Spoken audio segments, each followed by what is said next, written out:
Tivaouane di département jàng ak jàngale ba tax na gox-goxaat yépp seeni ndongo di jawal si ci dëkk bu tedd bi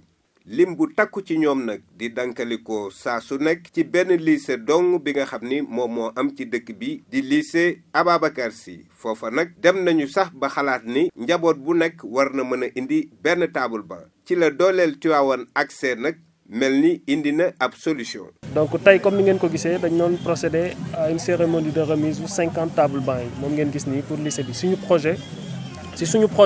une famille une table banc donc konte tey jot na ñu leeral ay quelques points donc points yi ñuy leeral lenn la première chose mooy lan mooy dooleel Tivaouane donc yaakaar naa ni ñu bëri dañuy dégg dooleel Tivaouane mais xamuñu lan moo nekk ci ginnaaw donc je pense que ne baax na tey ñu leeral ko bu baax a baax a baax. dooleel Tivaouane lenn la man j'aime pas le terme association c'est plutôt une plateforme boo xamante man dañuy dajale doomu Tivaouane ak ñëpp koo xam ne day safoo Tivaouane que foo mënti nekk nga nekk ci àdduna bi nga nekk France parce que am nañu ay membres en France en Espagne en Italie au Japon au Maroc ak biir Sénégal gii nii yëpp donc sans xaj ak seen sans distinction de culture sans distinction aussi de religion et cetera donc ñëpp bokkoo xam ni am safoo tout juste pour dimbali Tivaouane donc loolu plateforme la boo xamante ma daf ñuy permettre ñuy mën a am ay échanges di waxtaan di saafonte di trouver ay solutions ci ay problèmes parce que li ñuy wax naan chaque fois dañuy metti tuuti ay mbir mais ñun mën nañoo fexe ñun suñu pexe yu yoo xamante ma yu néew la suñu doole yu néew nan lañ mën a fexe ba saafara problème boobu doog ko dénoncer donc looloo waral ñu créer plateforme boobu ci wàllu structure lan la ñun sànq ñu ngi doon ko wax bokkuñu comme yenn association yi da ngay am président am secrétaire général am trésorier ñun on est structuré d'une façon différente dañoo am benn organisation boo xamante ma dafa horizontale maanaam dañ ko teg ci ay pôle parce que ça veut dire que ni ñun dañuy bëgg tout le temps di dem ci loo xamante ma dafa am njariñ wax yu bëri amul sens donc li ñu bëgg mooy di teg ay actes yoo xamante ma nit ñi dañ koy gis ni si teg seen baaram. dooleel Tivaouane weesu lool association ba tax na ñëpp ci lañu bokk ñi nekk ci réew mi ak ñi nekk ci bitim réew ci perspective yi jaadu na kay ñu teg benn projet de site internet ngir mën a fédérer nag bépp acteur rek buy yëngu ci jàng ak jàngale mi rawatina fii ci lycée Ababacar Sy bu Tivaouane. toujours li nga xam ne moo ñuy booleeg lycée bi parce que à la base dañoo woon benn projet de site internet boo xamante ma développé nañ ko ba pare ñu ko déployé si semaine yii di ñëw incha allah parce que école bi dafa war a am vitrine dañoo war a dajale ñi nga xam ni ñëpp ñoo xam ne dañoo war a nekk ci lycée bi que ça soit muy anciens élèves yi professeurs yi parents d'élèves et cetera donc loolu moo waral ba ñu yëg ni problème bi gën a jàmp sax problème mu table banc yi la si lañ taxaw créer concept bi une famille une table banc. ci loolu ñi ngi jaajëfal bu baax a baax toute la population de Tivaouane parce que dañ see jàpp parce que ñenn ñi xeebuñu seen i dërëm loolu lañu indi te loolu moom mooy war ne di firnde ni booloo rek mooy doole suñu ko mënee ñun ñëpp ñu jàpp ci bañ a xalaat leneen ak leneen suñu gisee problème jéem ko résoudre looloo indi résultat bi nii moo nekk nii parce que du wax kese parce que parents d'élèves yeeg bonne volonté yoo xamante ne sax dëkkuñu Tivaouane ñoom ñoo génne seen xaalis gis initiative mu nekk initiative bu rafet rek ñu jël ko indi ko teg ko fii donc ci cadre loolu nañ jébbal dans pas longtemps nañ jébbal lépp loo xam ne parce que ñun ci transparence la ñuy dox table banc yi ñaata lañ ko jëndee ñaata lañ ko livré ñaata la ñu récolté ci wàllu xaalis suñu compte yi ñu génne ko début date bi nga xam ne lancé nañ programme ba fin bi ñëpp gis lépp mu leer nañ ñu xam ne ñun li ñuy dox dañuy dox pour yàlla rek moo tax ñun ci bari ñu ngi ci yàq ay xaalis bu dul jeex donc lii nii soxalul yenn wax yu bëri dañuy jëf rek ñu avancé ñi ngi ñaan aussi ñeen ñi nga xam ne yëgoon nañ ko di ci am sikki sàkk nañ dimbali bu baax a baax parce que li ñuy def nii c'est un acte boo xam dina dimbali ñi nga xam ne ñoo nekk ci école bi te ku ne am nga ci sa doom am nga ci sa sët boo xamante ma mën na fi jàngee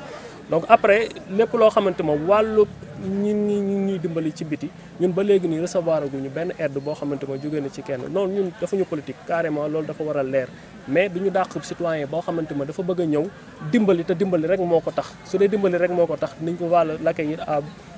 bras ouverts pour mu dimbali parce que citoyen la comme ñun mais carcan wu politique dugguñu ci nekkuñu ci amuñu temps boobu très sincèrement di jaajëfal ñëpp di élèves yi nag bari nañu lool ren ji ci lycée bu mag boobu di lycée Ababacar Sy rawatina ci série scientifique yi ba tax na ndongo yi rafetlu nañu lool 50 table banc yi nga xam ni dooleel Tivaouane jagleel nañ leen ko. 80 élèves loolu c'est excessif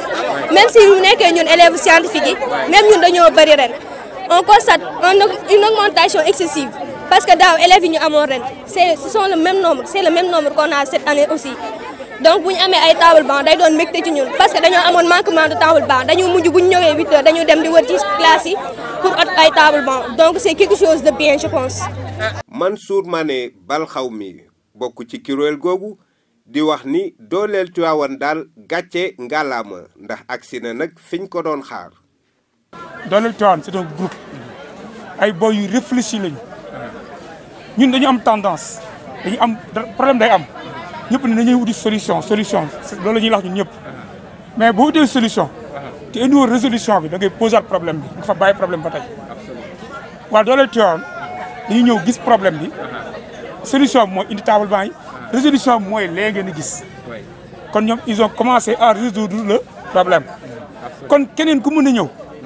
non mérite bi revient à waa dooleel Tivaouane c'est pas que mérite pour écarter ñenn ñi non c'est-à-dire nit ko aussi da ngay nangu su morom li mu def da nga koy nangul parce que ñun fii la nekk Tivaouane xalaatuñu woon lii booy xalaat kon ñun buñ demee ba ci xalaat rek dañ ko gërëmee booy beneen bi ñu des mooy il faut que waa Tivaouane xam ni lii seen xaalis la du xaalisu ma sàmm du ma xaalisu ma demb institut El Hadj Malick Sy dañoo dugg élèves yi joxe cotiser ay 100 francs ñoo joxe Renaissance handball club dañoo cotiser joxe am na benn famille boo xam ni le père de famille a demandé une cotisation symbolique à la famille joxe moo tax ngeen gis parfois ay anonyme yi ngeen gis yooyu yëpp man nag su ma nekkee membre ci groupe bi lu mu ñu publier dama koy partager pour yëgal ko samay nit ñu jàpp ci ni ko Souleymane di defee ne ma ko Maxaal di defee ni ko ñëpp di defee parce que suñu objectif mooy non problème bu am lycée bi ñu résoudre ko tey jii nii à partir d'aujourd'hui waa dooleel Tivaouane résoudre nañu problème mu 100 élèves c'est quelque chose de symbolique lu am importance la 100 élèves nga jox leen fu ñu toog tey ñoom man je sais que ni ñoom xamuñu ñi ciy toog ñan la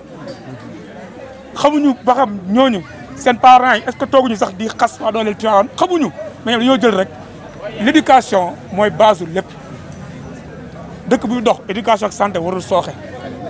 booy nag jàpp nañ ci éducation bi te ñoom neen di ñuy wax dafa leer par la voix du coordonnateur du jour comme ni nga ko tuddee boppam nee na lii début la yemuñu fii dañoo bëgg ngeen jàpp ne yemul fii dooleel Tivaouane du nit esprit la esprit nag boo ko bëggee jàppee nit da ngay juum képp koo xam ne dugg nga ci esprit dooleel Tivaouane man boo ma woowee ñi ma woo dama leen jox numéro waa dooleel Tivaouane parce que man du ma dooleel Tivaouane je ne suis pas habilité à parler au nom de dooleel Tivaouane parce que je suis membre simple comme ni mu bëree joxe nañ seen i numéro joxe nañ seen lépp dañoo bëgg nag Tivaouane ñëpp ñëw jàpp ci même boo ci jàppul ak dooleel Tivaouane nga ànd ak dooleel Tivaouane sax ngeen débandoo ñun nag nous sommes ouverts comme ni ko booy waxe à tout mais nag tout dañ ko encadré. ndaje mooma nag mi ngi amoon ci teewaayu représentant préfet bu Tivaouane di Makan Mbeng représentant inspection de l'éducation et de la formation ak ki nga xam ni moom mooy proviseuru lycée bi recevoir yooyule table banc moom proviseur gërëm na bu baax ndawi Croix-Rouge ak ndawi ASP yi nga xam ni préfet Makan Mbeng moo leen fa teg